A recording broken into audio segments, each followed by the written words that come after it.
Good night. Good night. The body of Pope John Paul II lies under the great dome of St. Peter's Basilica. Thousands line up to pay their respects as the public viewing begins. Good evening, I'm Bob Schieffer. We're devoting much of our broadcast tonight to this week of mourning for the Pope. John Roberts is heading up our coverage in Rome. With millions of people expected here this week, we'll take a look at the security concerns, the search for a new pope, and much more. 24 years ago, she saved the Pope's life. I'm Jim Axelrod at the Vatican, and I'll have her story. I'm Kelly Kobiella in the waterlogged Northeast, where they're praying for an end to some of the worst flooding in 50 years.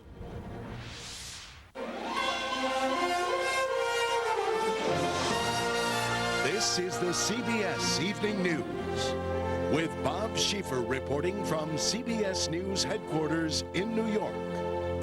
The Pope's funeral won't come until Friday, but the crush of people who gathered outside St. Peter's Basilica grew so large tonight that the doors were opened an hour early just to accommodate them. And since then, literally tens of thousands have passed through the great church, and they are still coming.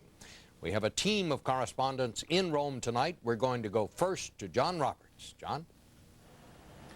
Bob, it really was an amazing scene out there today and continues to be tonight. Just a sea of people out at St. Peter's Square from ground level, literally as far as the eye can see.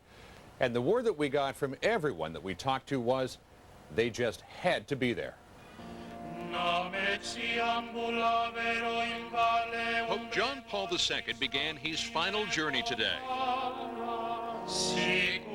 in a solemn procession from the Apostolic Palace, his home for 26 years. Wearing the simple brown shoes he favored in his travels around the world, he was taken across St. Peter's Square. At the top of the Basilica steps, pallbearers turned the People's Pope to face the throngs of faithful who had gathered, and placed him to lie in state above the crypt believed to hold the remains of St. Peter, the first pope. Some cardinals have dubbed him John Paul the Great, a title that hasn't been officially bestowed in 11 centuries, and already there is talk that he should join the saints. Cardinal Roger Mahoney of Los Angeles told me John Paul would be a natural choice. This man lived a life of prayer and communion with God that in our definition is really saintly. And is that something that you would support? Oh, sure, absolutely. And I think too he'll be named Pope John Paul II the Great, Pope John Paul the Great. Outside the Basilica, a river of people flowed into St. Peter's Square, waiting for the doors to open for the public viewing. Some were prepared to stand for hours for what would be a seconds-long glimpse of the Pope. I think a lot of people are very emotional and very grateful to have had this man as our Pope. Are you hoping to see the Pope's body? I hope so, but it is not the most important thing. My duty was to be here. It was a duty shared by the tens of thousands who came here today from across nations and across religions.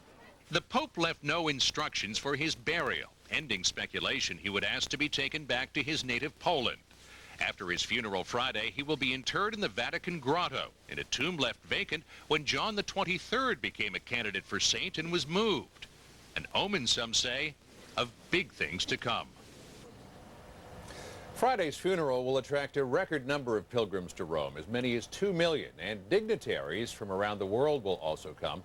President Bush and the First Lady will lead the American delegation, and there's a good chance that he'll be joined by his father and Bill Clinton. Bob? You know, Bill, I find this very interesting that the president has decided to go. He is the first president to attend the funeral of a pope. The last time a pope died, President Carter sent his mother, Miss Lillian. This is a statement by the president, isn't it?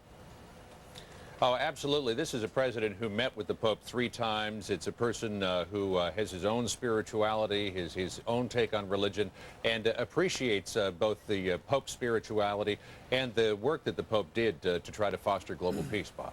Thank you very much, John. We'll be coming back to you in a minute.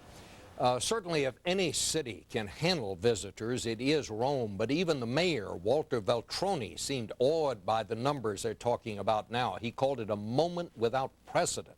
And with more than 200 world leaders and their security forces among the visitors, even that may be an understatement. We go to Sheila McVicker now for that part of the story. The challenge is extraordinary, the task daunting, a massive civic headache. In 4 days, the city will welcome what is likely to be the largest number of heads of state ever assembled. That means one of the biggest problems is security. Already 10,000 additional police have been brought into Rome from all around Italy. The Italian army is involved. Intelligence services are on high alert. Keep in mind that